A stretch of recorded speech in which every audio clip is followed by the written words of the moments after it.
Hello, team, and welcome to the Mission Discipleship Plan Vision PowerPoint. Sorry, it's PowerPoint. I know Keynote is better, that's what people say, and I believe them, but I don't have Keynote, so PowerPoint it is. I thought after our talk last night, I would spend a little bit more time unpacking this idea of a discipleship plan and how it fits in as a kind of a liaison between our mission and our vision. And hopefully the function of all of those things will become a little more clear as I go through this. So walk with me for a few minutes as we kind of look at a few key questions that we should be able to answer as a church that's desiring to see the kingdom of God built. We've got resources, we've got manpower, we're putting our efforts in certain directions, and so it makes sense that we do those things with intentionality. And so as I think about some of the questions that we as a church should we be able to answer, I think we should be able to answer the question, why are we here? I think we should also be able to answer the question, what is our plan? How do we plan to see the mission, the reason we're here, accomplished? I think we also need to be able to ask the question, are we winning or losing? I know there's lots of different thoughts around how we can quantify things like life change and transformation, but there is a point where we need to be able to ask, are we making progress? Are we moving forward? Are we approaching the vision that we believe God has for us, or are we lagging behind and stagnant and needing to improve or redirect resources? So it's a question we need to be able to answer. And finally, what does success look like? Now, we've already done some of the work here. We've come up with the question, why are we here, and answered it with our mission. This is the reason we exist, is to glorify God through being and making disciples who love God, love people, and are equipped to lead others to Jesus, which is a fantastic reason to exist. It's from the lips of Jesus, so we couldn't do any better than that. Now, often the jump happens, I think, to this question of what does success look like? Now, based on our conversation yesterday, we could come up with, and this isn't a good mission statement, but it summarizes some of our thoughts, something like this. As a vision, what success looks like for us is that we believe God desires us to be a is one word there, but I meant it to be two, to be a healthy, growing, attractive, multicultural, and missional community who consistently sees spiritual growth in believers and regularly sees new people coming to faith in Jesus. So that would be something of a vision. So the way the two are connected would be basically in all the stuff that we do. But the problem that rises up is this. If you don't have a discipleship plan, if there's no plan for consistently seeing our mission accomplished, which is making disciples and helping them grow, we may unintentionally slide towards doing things that only see the vision become a reality, potentially abandoning the mission God has called us to. But our mission is the reason we exist. It's the words from the lips of Jesus about our purpose, the reason for our existence. So our vision is the exciting dreams of what God will do in our midst, but our mission is what needs to drive us forward. So I think what we need to do is kind of put on the back burner for a second this idea of vision and recognize from the place of mission, what is our plan to see the mission accomplished? And so I put out there yesterday this possibility that we will facilitate the making and growing of disciples by helping people connect to God, connect in community, connect to ministry, and connect to the lost.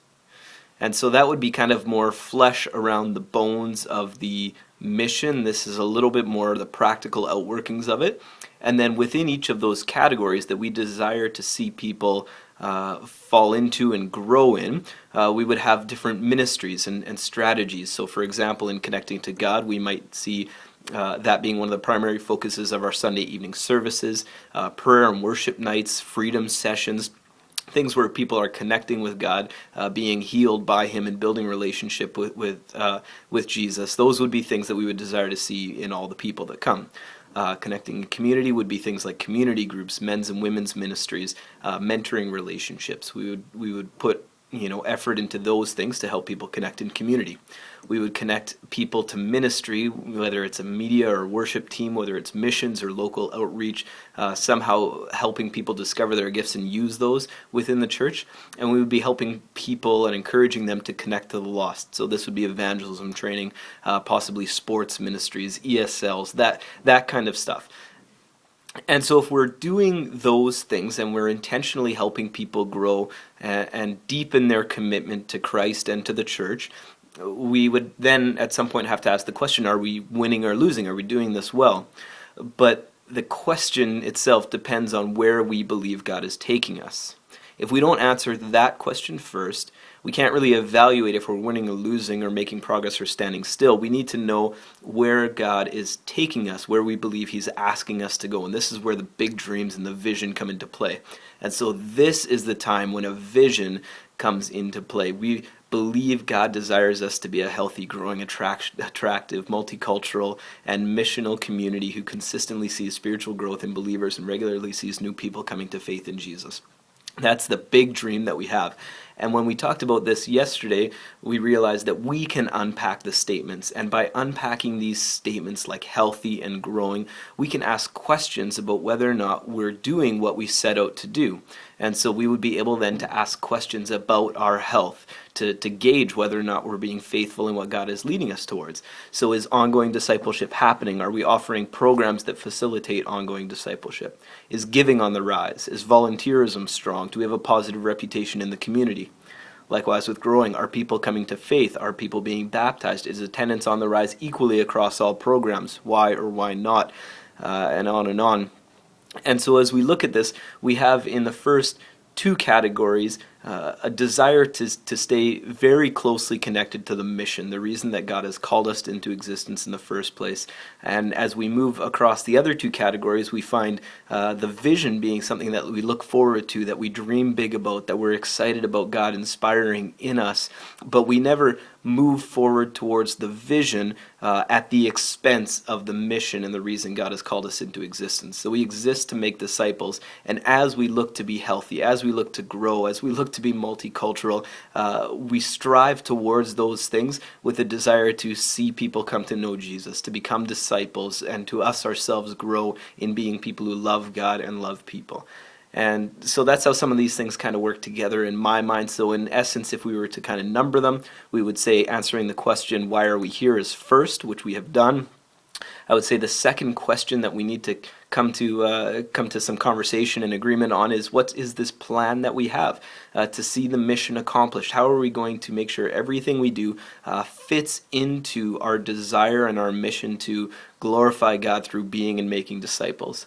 I think then we jump over to the question of vision and we say, what does success look like? This is where we're dreaming. We're asking God, what is it you want us to move towards and believe and pray that this can only happen with your help and in your power. And then once we know what success looks like, how God has inspired us to dream, then we can say, are we winning or losing? Are we progressing towards that? Are we intentional about bringing that reality about through the things that we do? And then finally, we would focus on these detail things. What are the programs? What are the events? What are the things we focus on specifically on a week-to-week basis that help people become disciples and grow in their commitment to Christ and to the church? I hope that's helpful in explaining some of how these things tie together and some of the process that's unfolding, at least in my mind and in my experience, that we have been following and will continue to work towards. And so I'll leave that with you. Hopefully that brings some clarity to some of the stuff we're doing. When it comes especially to vision, we had an opportunity yesterday to put down different thoughts and opinions we had about what we believe God is calling us to. That call is still open as you're praying, as you're seeking. What do you see God calling us to in the next few years? What kinds of things would be exciting, big dreams that we only can accomplish and see done through the power and work of God in our midst? Dream those out loud. Send them to me in an email, and as some of us get together a little later this week to kind of try and consolidate and clarify some of this vision stuff, we'll take all those into account. So there you go, another 10-minute vlog from Dustin. Hope you loved it.